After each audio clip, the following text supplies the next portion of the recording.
Адачи дүүрэгт тавтай морилно. Энэхүү видеоноос та Адачи дүүргийн үндэсний эрүүл мэндийн даатгалын тухай мэдээллийг үзэх боломжтой. Японд эрүүл мэндийн даатгал их тогтолцоо байдаг. Энэ нь хүн бүр мөнгө хөрөмтлөж, өвдөх эсвэл гэмтэж бэртэх үедээ бие биедээ туслах тогтолцоо юм. Эрүүл мэндийн даатгалд хамрагдсанаар эмнэлэг төлөх төлбөр зарчмын хувьд зөвхөн 30% болох юм.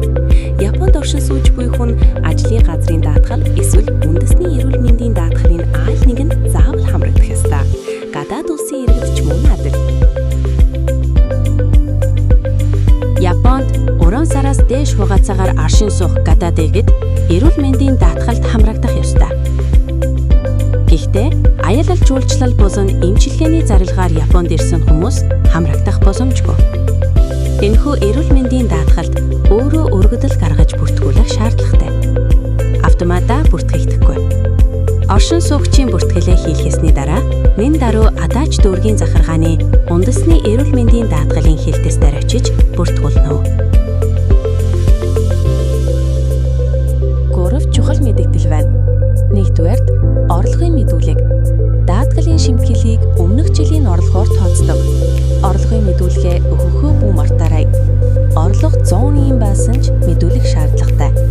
Хэрэг өмнөх жилийн орлого багвав, даатгалын шимтгэл хөнгөлөлтөж болно. Хоёрдугаарт даатгалаас гарах үеийн журам. Адачи дүүргээс нүүх эсвэл ажлын газрын даатгалд хамрагдахдаа заавал мэдэгдээрэй. Хэрэг журмын дагуу мэдэгдэхгүй бол даатгалын шимтгэл үргэлжлүүлэн тооцогдно. Гуравдугаар зөвлөгөө. Даатгалын шимтгэл төлөхөд хүндрэлтэй байгаа бол үндэсний эрүүл мэндийн даатгалын хэлтэст эртхэн хандаж зөвлөгөө аваарай.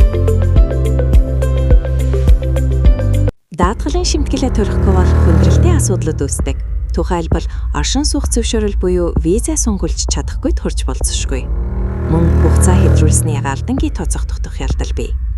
Төлбөрийн эцсийн хугацаанаас хоцролгүй, марталгүй төлөхийн тулд даатгалын шимтгэлээ банкны данснаас автоматар суудгуулах хэлбэрээр төлөхийг зөвлөж байна. Түүнчлэн даатгалын шимтгэлээ төлөөгүй тохиолдолд банкны данс болон цалингаа битүүмжлүүлэх зарцуулах эрсдэлтэй. Тиймээс даатгалын шимтгэлээ тогтоосон хугацаанд нь заавал төлөөрэй.